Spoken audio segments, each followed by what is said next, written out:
Mesdames, Mesdemoiselles, Messieurs, bonsoir et bienvenue à votre 21h30 de ce samedi 10 août 2013, les principaux titres du journal.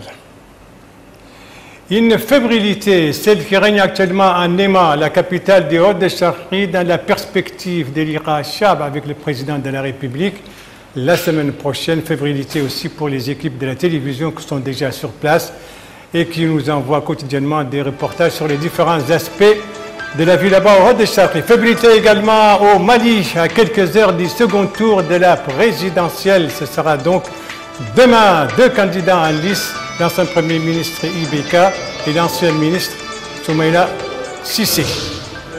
Et puis, fébrilité également en Somalie à la suite de ce crash d'un avion militaire éthiopien à Mogadiscio, 4 morts et plusieurs blessés. Avant de développer tous ces titres, on va parler bien entendu des activités dans le cadre de la fête d'El Fitr, des festivités qui continuent. C'est la 3e et dernière journée donc de ces festivités, une journée marquée par donc des sorties, des invitations, des visites, des réjouissances populaires bien entendu, tout comme d'ailleurs durant les 2 premières journées de la fête, et chacun fête à sa manière, qui à la plage, qui ailleurs, à travers la ville de Nouakchott. Alors sur les différentes activités qui marquent donc cette fête d'El Fitr, en compte rendu des Cheikh Saad. Les Nouakchottois ont vécu la fête de l'Eid al-Fitr de diverses façons. Ces images en disent long sur la joie des populations. Tous les moyens étaient bons pour se retrouver en famille après un mois de carême. Mais les goûts et les couleurs ne se discutant pas, les centres d'intérêt des Nouakchottois étaient différents.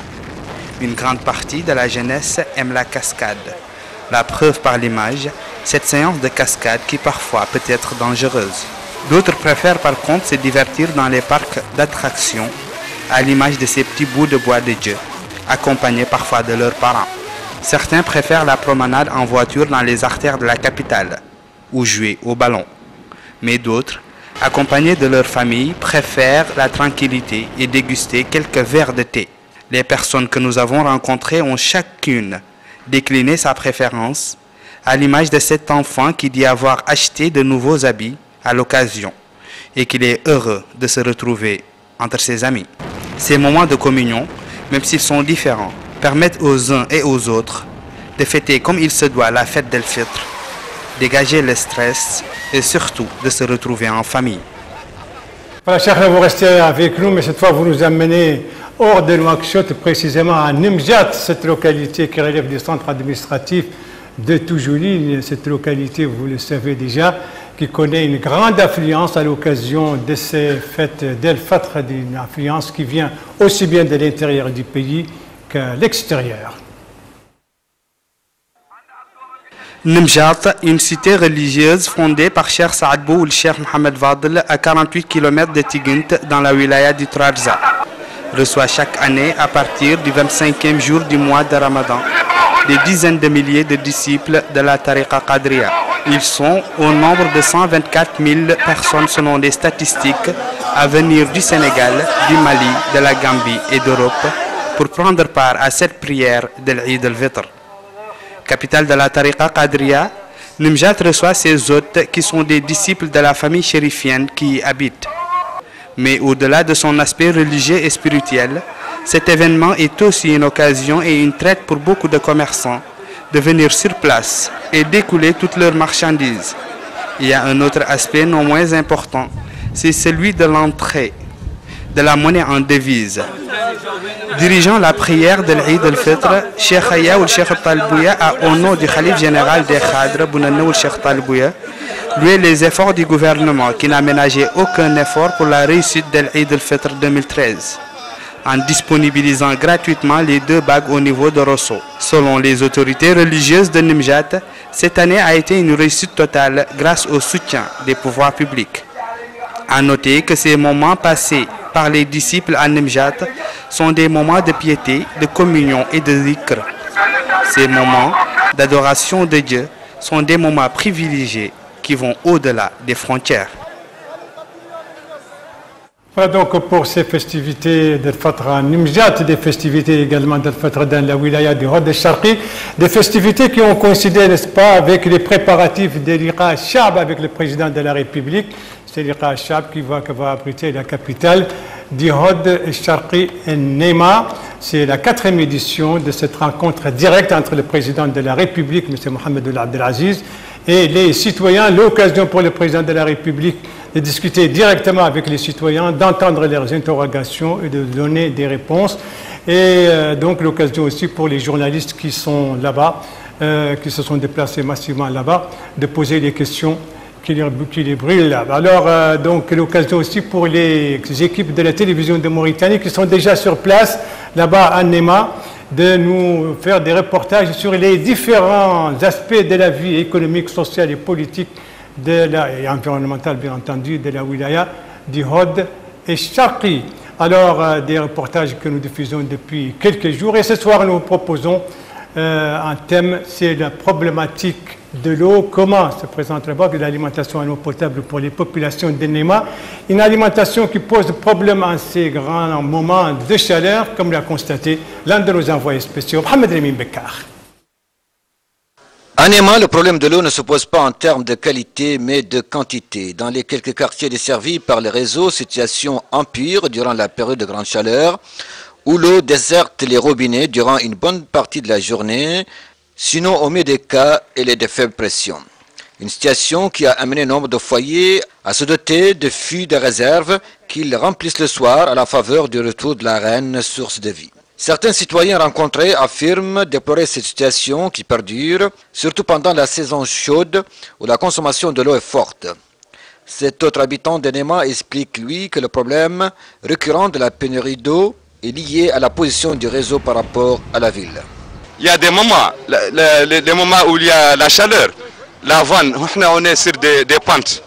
La ville, elle est située sur des pentes, comme vous voyez. C'est-à-dire, il y a des quartiers qui sont sur des élévations, ça demande une forte pression d'eau. SND, leurs techniciens nous ont expliqué quelque chose de très clair. Ils nous ont dit que c'est un problème de vanne et de pression, c'est tout, pas autre chose. Les quartiers desservis par le réseau sont tout de même plus chanceux que les habitants de Riyad, qui eux ont encore recours aux charretiers pour se désaltérer. Les femmes de ces quartiers affirment qu'elles ont sollicité en vain une desserte du réseau. L'eau, nous disent-elles, où nous l'achetons à 1000 ouguias et dans les moindres cas à 500 ouguias le baril, où nous envoyons nos enfants la chercher dans les zones où l'eau courante est disponible. Elles restent cependant confiantes que la fin de leur calvaire est proche, avec la réalisation dans un proche avenir du grand projet de Dhar qui mettra terme à leur souffrance, comme l'avait fait auparavant Aftout Sahli pour la population de la capitale. Voilà, merci Mohamed Lamine Bekkar, merci aux autres envoyés spéciaux de la télévision de Mauritanie, journalistes et techniciens pour le travail effectué là-bas. Et puis la capitale du Hod el-Gharbi, outre le problème de l'eau, a un autre problème d'un projet qui est déjà terminé, mais sur son utilisation, je veux dire l'aéroport international de Nema, cet aéroport qui est déjà terminé et les populations sont très impatientes de le voir ouvert. C'est Melika Anoukli. L'aéroport international de Nema est une infrastructure moderne, actuellement fermée, ce qui oblige les populations de Hod el-Sharqi à voyager en voiture ou en camion dans des conditions pas toujours agréables. De ce fait, les habitants de Nema relancent à nouveau ce problème. Si l'aéroport de Nema est à nouveau en service, tous les problèmes de la ville seront résolus. C'est un bel aéroport, il ne reste qu'à l'ouvrir. Depuis l'époque d'Air Mauritanie, l'aéroport ne fonctionne plus. Cet aéroport a été construit selon les critères internationaux et l'on devrait oublier les catastrophes aériennes qu'a connues l'ancien aéroport. Nous restons toujours à Nema, cette fois pour parler des activités des partis politiques, avec ce soir celle de l'IPER, l'Union pour la République. L'IPER qui vient d'organiser là-bas un meeting populaire, meeting présidé par la mission du parti dans la wilaya du Hod el-Sharqi, meeting de sensibilisation marqué par plusieurs interventions, dont notamment celle de la délégation, du chef de la délégation, plusieurs cadres du parti, meeting qui entre dans le cadre donc des préparatifs des prochaines élections législatives et communale. L'occasion pour les différents intervenants, dont notamment M. Mohamed l'imam Ould Bnou, président de la délégation du parti, l'occasion donc d'insister sur l'importance du RAVEL, le recensement administratif à caractère électoral, et la nécessité pour les citoyens de se faire enregistrer sur les listes électorales. Les intervenants ont également insisté sur la nécessité d'une concertation avec tous les acteurs politiques locaux et les structures de base pour les choix des candidats capables de répondre aux aspirations des populations et la participation dans la réussite du projet social caractérisé par le programme du président de la République, M. Mohamed Ould Abdelaziz. Autre partie, autre activité, toujours à Néma, ce rassemblement populaire organisé cette fois par le Parti pour l'unité et le développement, un rassemblement dans le cadre de la mobilisation et de la coordination dans la perspective des prochaines échéances électorales. Et au cours de cette manifestation, un groupe de cadres et de jeunes de la wilaya du Hod-Charqi a annoncé son adhésion au Parti pour l'unité et le développement. Ce parti dont les orientations, selon le responsable du groupe, donc selon le porte-parole du groupe, dont les orientations correspondent aux aspirations de la jeunesse dans cette wilaya. Quant au secrétaire général du PUD, M. Cheikh Bouya Ould Cheikhna, il a réaffirmé le soutien de son parti au programme électoral du président de la République.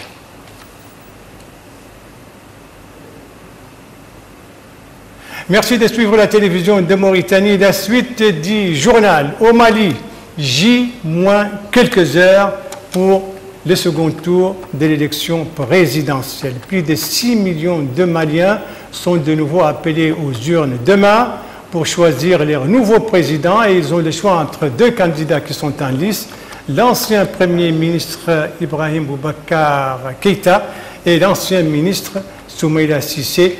Eh bien, quelles sont les chances des uns et des autres? Quels sont les atouts de l'un et de l'autre? Des précisions avec Mariam Mitilbou.